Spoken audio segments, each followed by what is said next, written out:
ஓம் குருவே துணை. ஓம் திருச்செந்தூர் முருகனுக்கு அரோகரா. ஓம் ஸ்ரீ ஆண்டாள் திருவடிக்கு சரணம். நம சிவாய நம. சிவாய நம. அனைவருக்கும் வணக்கம். இன்று பார்ப்பது நம்முடைய உடலில் குண்டலினி சக்தி என்றால் என்ன, இந்த குண்டலினி எப்படி நமக்குள்ளே ஆக்டிவேஷன் ஆகுது, அப்போ குண்டலினிங்கிறது என்ன அப்படிங்கிறத பற்றி ஒரு சின்ன விளக்கமாக நம்ம பார்ப்போம். அதாவது குண்டலினி அப்படின்னு சொன்னாவே காற்றுன்னு ஒரு பேர் இதுக்கு.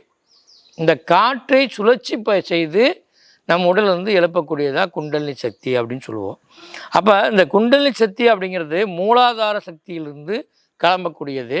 இது மூலாதாரத்திலிருந்து சுவாதிஷ்டானம், மணிப்பூரகம், அநாகதம், விசுத்தி, ஆக்னை, சகஸ்காரம் அப்படின்னு சொல்லக்கூடிய 7 சக்கரங்களையும் அது ஊடுருவி சென்று நம்முடைய மிகப்பெரிய ஆற்றலை பிரதிபலிக்க செய்கின்றது.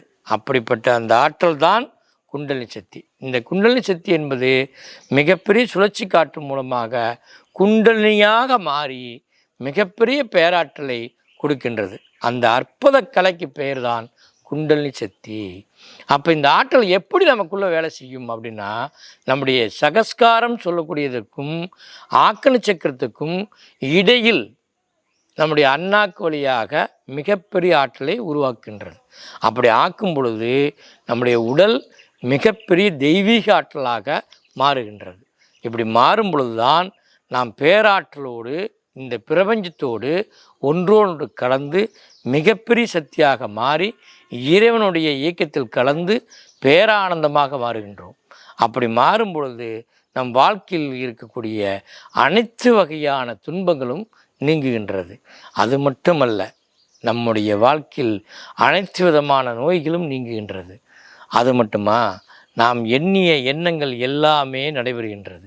நாம் நினைக்கும் காரியங்கள் ஜெயமாகின்றது. தொழில் விருத்தியாகின்றது. நாம் என்ன காரியத்திற்காக இங்கே வந்தோம் என்பது நமக்கு தெள்ளத் தெளிவாக புரிகின்றது. அப்போ இந்த வாழ்க்கை எப்படி வாழ வேண்டும் என்பதை சரியாக புரிந்து கொள்ள முடிகிறது. இது எல்லாம் புரிந்து கொள்வதற்கு குண்டலினி சக்தி மிக ஏதுவாக உள்ளது. இந்த பயிற்சியை கற்றுக்கொள்ளும் பொழுது மிகப்பெரிய ஆற்றலை நாம் அடைந்து பேரானந்தமாக வாழலாம். வாருங்கள், வருகின்ற 18/5/2025 அன்று ஈரோடு மாவட்டம், ஈரோடு பஸ் ஸ்டாண்டுக்கு பக்கத்தில் ரத்னாதிஜி ஹோட்டலில் நம்முடைய மகா கிரியா யோகம் முதல் நிலை, 2ஆம் நிலை இரண்டும் நடைபெறுகின்றது. காலை 8 மணி முதல் மாலை 5 மணி வரை நடக்கின்றது. இதில் முதல் நிலையோட 2ஆம் நிலைன்னு சொல்லக்கூடியது மிகப்பெரிய பேராற்றலும் இந்த 7 சக்கராவுக்கும் ஒவ்வொரு சக்கராவுக்கும் தீட்சியும் சக்திகளையும் ஊட்டி மிகப்பெரிய சக்தியாக மாற்றி குண்டலினியின் சக்தியை அதிகப்படியான ஆற்றலை அதிகப்படுத்தி அதற்கு மேல் உங்களை கிரியா யோகத்தில் உள்ள சென்று வைத்து மிகப்பெரிய மாற்றத்தை அடைய செய்கின்றேன். வாருங்கள். நன்றி, வணக்கம்.